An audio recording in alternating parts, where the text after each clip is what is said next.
세상에는 우리에게 깊은 상처를 남기는 말들이 있습니다. 칼날처럼 날카로운 말, 망치처럼 우리를 부수는 말, 그리고 수년 동안 귓가에 메아리치며 우리를 괴롭히는 말들이 있죠. 하지만 아주 가끔 우리는 운이 좋게도 그와는 정반대의 말들을 만나게 됩니다.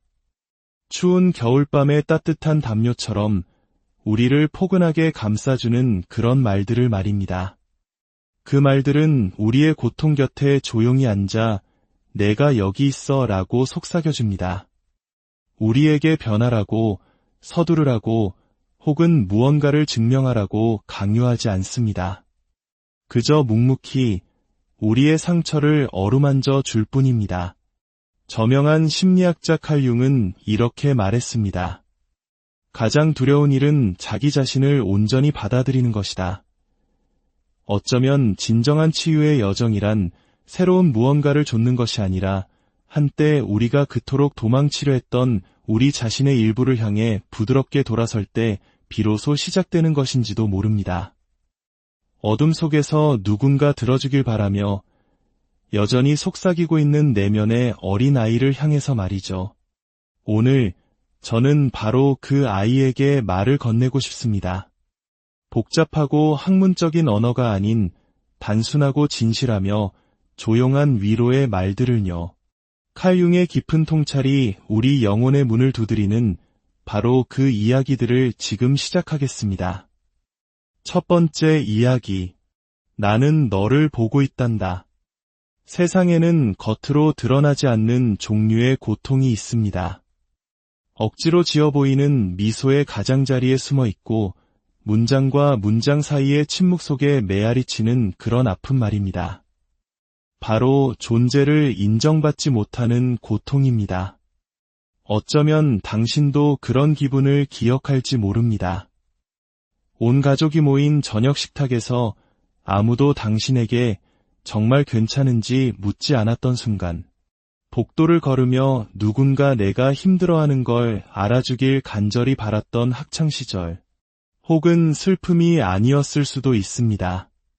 기쁘고 신나고 자랑스러운 순간에 주변을 둘러보았지만 아무도 그 기쁨을 알아주지 않고 함께 기뻐해주지 않았던 그 찰나의 외로움.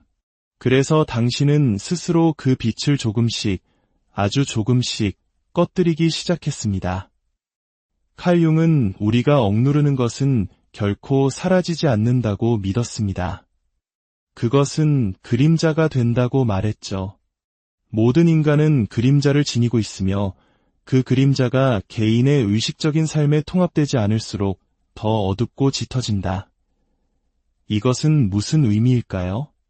우리의 존재가, 우리의 감정이 인정받지 못할 때 우리는 그 보이지 않는 부분들을 어둠 속으로 밀어넣기 시작한다는 뜻입니다.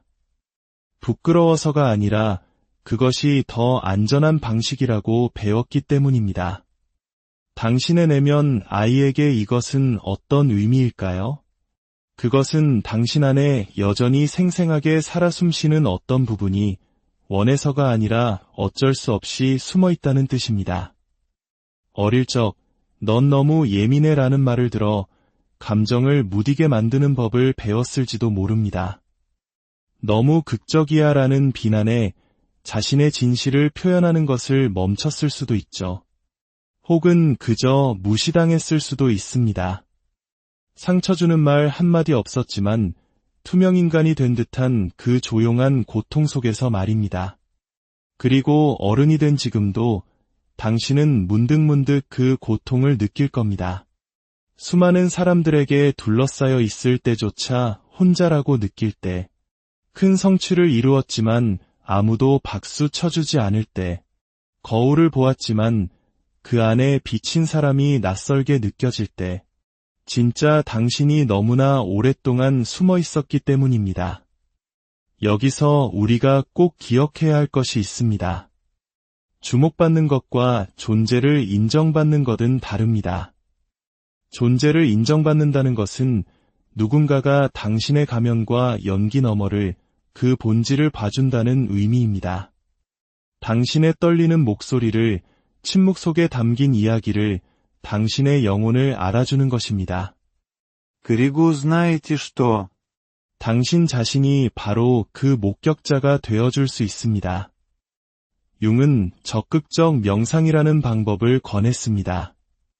의식과 무의식이 대화를 나누는 것이죠. 조용히 앉아 눈을 감고 당신의 어린 시절 모습이 방 안으로 걸어 들어오는 것을 상상해 보세요. 몇 살인가요? 어떤 표정을 하고 있나요? 망설이나요? 두려워하나요? 아니면 희망에 차 있나요? 무언가를 바꾸려 서두르지 말고 그저 그 아이와 함께 앉아주세요. 해결하려 하지도 가르치려 하지도 말고 그저 바라봐 주세요. 당신의 존재 자체가 아마 아무도 해주지 않았던 그 말을 건네게 하세요. 나는 너를 보고 있단다. 너는 소중해. 애써 증명하지 않아도 괜찮아. 거울을 보는 연습도 큰 힘이 됩니다. 처음엔 어색하겠지만 거울 앞에 서서 당신의 눈을 똑바로 바라보며 소리내어 말해보세요. 나는 너를 보고 있어. 이것은 자기애가 아니라 자기 존재에 대한 인정입니다. 그 말을 듣고 싶어 그림자 속에 숨어 기다렸던 당신의 어린 시절에게 그 아픔을 누군가 알아주길 바랐던 그 아이에게 직접 말해주세요. 당신의 내면 아이에게 편지를 써보는 것도 좋습니다. 조언이 아니라 그저 들어주기 위해서요. 내가 뭘 알아주길 바라니? 라고 묻고 그 아이가 말하게 두세요. 놀이터에서 혼자였던 기억, 베개의 얼굴을 묻고 소리 없이 울었던 밤, 너무 아파서 잊어버렸던 어떤 기억을 들려줄지도 모릅니다. 하지만 이제 당신은 준비되었습니다. 그 이야기를 들어줄 만큼 강하고 그 존재를 목격해줄 만큼 부드러워졌습니다. 치유는 바로 그렇게 시작됩니다. 과거 우리 부모님 세대는 개인의 감정을 돌보기보다 가족과 사회를 위해 앞만 보고 달려야 했습니다. 그 과정에서 수많은 나는 억눌리고 보이지 않는 그림자가 되었습니다. 그리고 그 그림자는 대물림되곤 합니다. 하지만 당신은 바로 지금 여기서 그 고리를 끊을 수 있습니다. 당신에게 필요했지만 없었던 그 목격자가 당신 스스로 되어주는 겁니다. 부드러운 눈으로 당신의 잊혀진 부분들을 향해 말해주세요. 내가 보고 있어. 잊은 게 아니야. 그저 살아남기 위해 바빴을 뿐이야. 하지만 이제 내가 여기 있어. 듣고 있어. 그러면 수년 동안 그림자 속에 숨어있던 그 아이가 마침내 빛 속으로 한 걸음 내디딜지도 모릅니다. 무언가를 해내기 위해서가 아니라 그저 존재하기 위해서. 때로는 그것이 세상에서 가장 큰 치유가 됩니다. 두 번째 이야기. 여기는 바로 내 자리야. 세상에 속하지 못한다는 느낌에서 오는 깊은 고통이 있습니다. 이 고통은 비명을 지르지 않습니다. 그저 일상 밑바닥의 낮은 소음처럼 조용히 흐를 뿐입니다. 내가 남들과는 다르다는 느낌, 원의 바깥에 서 있다는 느낌, 항상 지켜보기만 할 뿐 안으로 들어서지 못하는 그런 감각 말입니다. 융은 온전한 자기 자신이 되어가는 과정인 개성화에 대해 이야기했습니다. 그리고 그 과정의 일부는 우리가 세상에 맞추기 위해 버려야만 한다고 생각했던 우리 자신의 일부를 되찾는 것을 의미합니다. 당신은 원래부터 소속감을 느끼지 못하는 사람으로 태어나지 않았습니다. 그것은 학습된 감정입니다.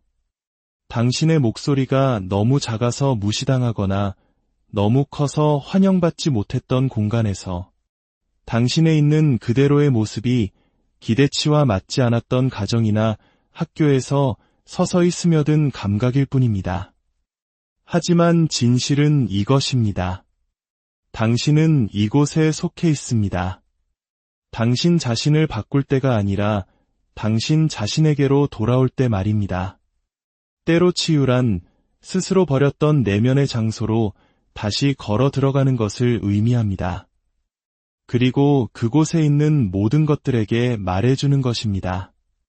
너도 나의 일부야 라고. 두려워하는 부분, 서툰 부분, 화내는 부분, 그리고 기쁨에 넘치고 이상하고 호기심 많고 아름다운 그 모든 부분까지도 말입니다. 조용히 앉아 당신의 손을 심장 위에 올려보세요. 아무 말도 할 필요 없습니다. 그저 나는 여기에 있어. 이 몸에, 이 순간에, 이 세상에 속해 있어 라고 말하는 심장의 고동을 느껴보세요. 당신은 다른 사람들에게 받아들여지기 위해 단 하나의 모습으로 존재해야 할 필요가 없었습니다. 당신은 그 모든 것이며 당신의 모든 부분은 바로 이곳에 속해 있습니다. 세 번째 이야기. 넌 이제 안전해. 당신 안에는 여전히 숨을 참고 있는 부분이 있습니다. 다음 폭발을, 다음 배신을, 다음에 닥쳐올 불행을 기다리며 잔뜩 긴장하고 있는 부분 말입니다. 당신은 어쩌면 그런 상태로 살아가는데 너무 익숙해져서 스스로 알아차리지 못할 수도 있습니다. 겉으로는 웃고 있지만 내면은 항상 날이 서 있는 상태. 마치 당신을 해칠지 모를 무언가를 깨우지 않으려 평생을 살금살금 발끝으로 걷는 것처럼 말입니다. 이것은 당신의 신경계가 안전함이 어떤 느낌인지 배울 기회가 없었을 때 일어나는 현상입니다. 여기서 잠시 멈추고 싶습니다. 이것은 거창한 트라우마에만 해당되는 이야기가 아닙니다. 울었다고 야단 맞았던 기억, 위로가 필요할 때 벌을 받았던 기억, 두려움을 표현했을 때 나약하다고 비난받았던 기억. 그런 사소하고 조용한 상처들이 우리 삶에 남긴 흔적에 대한 이야기입니다. 어쩌면 강해져야 해 라는 말을 들으며 자랐을 겁니다.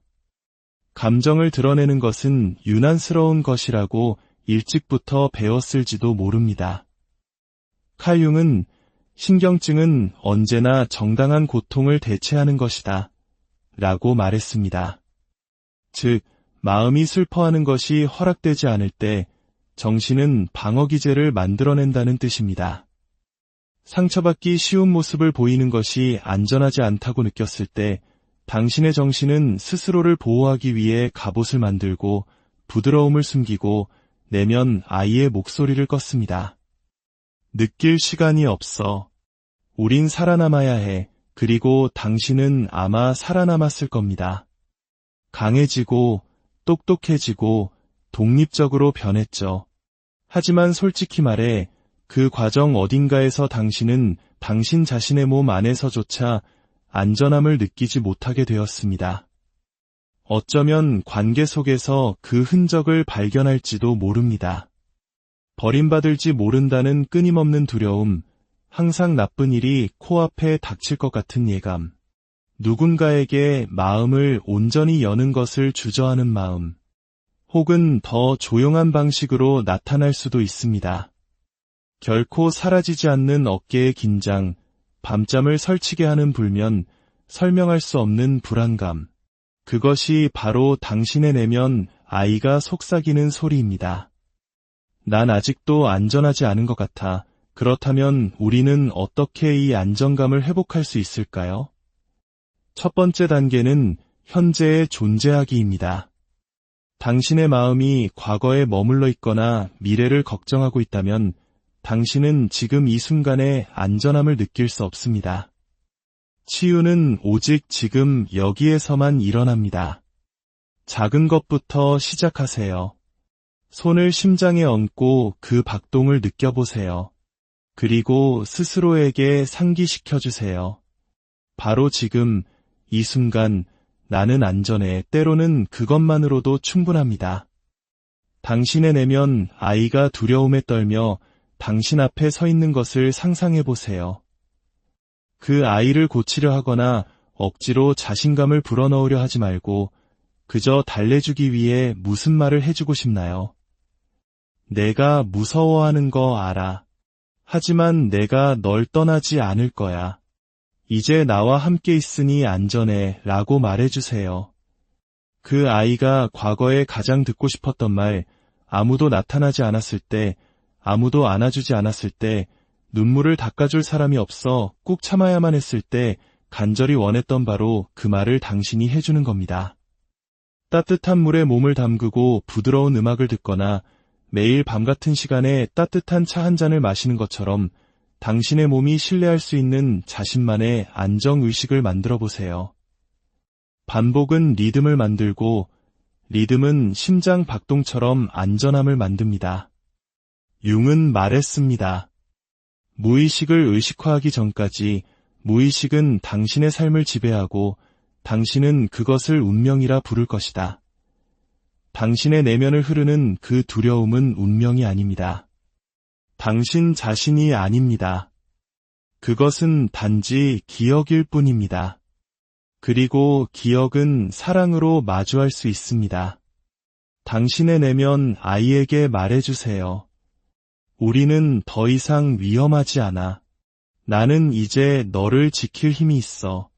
내가 곁에 있어. 두려움보다 더 깊은 진실을 아직 그 메시지를 받지 못한 당신의 일부에게 끊임없이 들려주는 것입니다. 상처받은 아이가 테이블 밑에 숨어 있다고 상상해 보세요. 당신은 소리쳐 나오라고 하지 않을 겁니다. 무릎을 꿇고 몸을 낮추고 부드럽게 말하겠죠. 괜찮아. 이제 안전해. 그리고 손을 내밀고 기다려줄 겁니다. 처음에는 당신을 믿지 못할 수도 있습니다. 괜찮습니다. 계속해서 나타나주세요. 계속해서 말해주세요. 언젠가 그 아이는 테이블 밑에서 기어나와 눈을 비비고 주위를 둘러보고 마침내 당신을 믿게 될 테니까요. 평화는 싸워서 쟁취하는 것이 아니라 부드럽게 달래서 얻는 것입니다. 한 번에 하나의 부드러운 단어로, 한 번에 하나의 깊은 숨으로 당신의 내면 아이가 더 이상 두려움 속에 살지 않을 때까지. 그것이 바로 진정한 귀향의 시작입니다. 네 번째 이야기. 너는 그것만으로도 충분해. 끊임없이 노력하고 증명하고 인정받아야 하는 삶. 지치지 않나요? 우리 중 많은 사람들은 사랑이 조건적이라고 믿으며 자랐습니다. 완벽하고 조용하고 도움이 되어야만 사랑받을 수 있다고. 융은 일생의 특권은 진정한 자기 자신이 되는 것이다 라고 했습니다. 하지만 다른 사람들이 원하는 모습이 되기 위해 평생을 보냈다면 어떻게 진정한 자기 자신이 될 수 있을까요? 융이 페르소나라고 불렀던 우리의 사회적 가면은 때로 유용합니다. 하지만 그 가면이 감옥이 될 때, 있는 그대로 사랑받고 싶어하는 내면 아이를 숨길 때 우리는 고통받습니다. 진실은 이것입니다. 당신은 충분합니다. 무언가를 성취해서가 아니라 그저 당신이 존재하기 때문입니다. 당신의 내면 아이는 더 나은 존재가 될 필요가 없었습니다. 그저 사랑받고 인정받고 안아줄 존재가 필요했을 뿐입니다. 지금의 당신처럼요. 매일 이 말을 스스로에게 들려주세요. 나는 충분해. 내가 무너진 것처럼 느껴질 때도, 지쳤을 때도, 아무것도 성취하지 못할 때도 나는 여전히 충분해. 다섯 번째 이야기. 너를 용서할게. 세상에는 끝내 사과받지 못한 상처들이 있습니다. 당신이 원해서가 아니라 그 순간들이 당신을 놓아주지 않아서 계속해서 되감기는 기억들 말입니다. 부드러웠어야 할 어린 시절이 남긴 단단하고 침묵하며 아픈 메아리들. 당신은 어른이 되었지만 당신의 일부는 여전히 그 시간에 얼어붙어 있습니다. 기억을, 고통을, 그리고 결코 묻지 못했던 질문들을 붙들고서요. 왜 나를 지켜주지 않았나요? 왜 내가 필요로 하는 방식으로 나를 사랑해주지 않았나요? 왜 내가 부족하다고 느끼게 만들었나요? 그리고 아마 아무도 그 질문에 답해주지 않았을 겁니다. 칼 융은 말했습니다. 아이가 짊어져야 할 가장 큰 짐은 부모가 살지 못한 삶이다. 종종 당신에게 상처를 준 것은 당신에 관한 것이 아니었습니다. 그것은 당신을 돌보던 사람들이 해결하지 못한 상처, 그들이 결코 마주하지 않은 트라우마, 그리고 무의식적으로 대물림한 패턴들이었습니다. 하지만 그렇다고 해서 당신이 겪은 상처가 지워지는 것은 아닙니다. 당신의 내면 아이는 여전히 분노와 슬픔, 심지어 죄책감을 짊어지고 있을지 모릅니다. 아이들은 어른이 자신을 실망시킬 때 스스로를 탓하기 때문입니다. 그것이 아이들이 세상을 이해하는 방식입니다. 하지만 당신은 그럴 필요가 없었습니다. 그 어떤 것도 당신의 잘못이 아니었습니다. 그렇기에 용서란 과거를 변명하는 것이 아닙니다. 과거가 현재의 당신을 붙들고 있는 그 소나기를 놓아주는 것입니다. 일어난 일이 괜찮았다고 말하는 것이 아니라 나는 더 이상 이 고통을 짊어지지 않겠다고 결심하는 것입니다. 그 짐은 처음부터 당신의 것이 아니었으니까요. 용서는 연금술과 같습니다. 고통을 현재의 온전한 존재감으로 변화시킵니다. 보내지 않을 편지를 쓰는 것으로 시작해 볼 수 있습니다. 당신을 실망시킨 부모에게, 당신에게 굴욕감을 준 선생님에게, 당신을 버린 친구에게, 혹은 당신 자신에게 분노, 실망, 상처를 있는 그대로 다 쏟아내세요. 예의를 차리지 마세요. 결코 말할 수 없었던 것들을 모두 말하세요. 그리고 편지를 다 쓴 후에는 부드럽지만 단호하게 말하세요. 나는 당신을 용서합니다. 당신을 위해서가 아니라 마침내 내가 자유로워지기 위해서. 용서는 화해나 망각을 의미하지 않습니다. 과거가 달라질 수 있었다는 희망을 놓아주는 것을 의미합니다. 처벌 대신 평화를 선택하는 것입니다. 당신의 내면 아이에게 말해주는 것입니다. 이 비난을 짊어질 필요가 없었어. 미안해. 하지만 이제 내가 여기 있으니 함께 이 짐을 내려놓자. 때로는 우리가 가장 용서해야 할 대상은 바로 우리 자신입니다. 수치심 속에 갇혀 보낸 세월을, 말했어야 할 때 침묵했던 순간들을, 다른 사람의 거짓말을 내면화했던 방식들을, 벌을 피하기 위해 완벽해지려 했던 어린 시절의 나를 용서하세요. 사랑을 구하는 방법을 몰라 엇나갔던 10대의 나를 용서하세요. 다른 방법을 몰라서 같은 패턴을 반복하는 어른이 된 나를 용서하세요. 융은 말했습니다. 나는 나에게 일어난 일이 아니다. 나는 내가 되기로 선택한 것이다. 바로 지금이 그 선택의 순간입니다. 당신의 것이 아니었던 고통을 그만 짊어지기로, 당신의 마음을 전쟁터로 만들었던 그 순환을 끝내기로, 더 이상 과거가 당신을 지배하지 못하게 하기로 선택하는 것입니다. 용서는 조용한 혁명입니다. 한 번에 오지 않습니다. 어떤 날은 자유롭고 어떤 날은 오래된 아픔이 다시 찾아올 겁니다. 괜찮습니다. 치유는 직선이 아니라 나선형이니까요. 저항 대신 연민으로 고통을 마주할 때마다 당신은 당신의 이야기를 다시 쓰게 됩니다. 그리고 그 이야기는 점점 더 부드러워지고 온전히 당신의 것이 됩니다. 당신이 용서하는 이유는 그들이 그럴 자격이 있어서가 아닙니다. 당신이 그 무게 없이 살아갈 자격이 있기 때문입니다. 당신의 내면 아이가 웃음과 가벼움, 그리고 평화를 누릴 자격이 있기 때문입니다. 결론. 오늘 나눈 5가지의 말. 나는 너를 보고 있단다. 여기는 바로 내 자리야. 넌 이제 안전해. 너는 그것만으로도 충분해.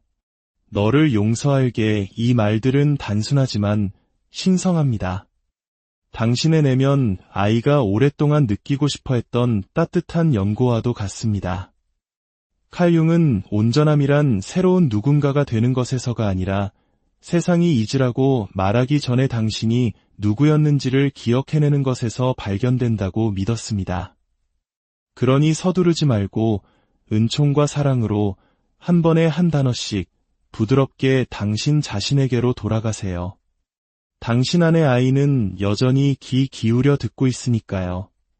오늘 이 이야기가 당신의 마음에 작은 울림을 주었다면 이 온기를 주변의 다른 누군가와도 함께 나눠주시는 건 어떨까요?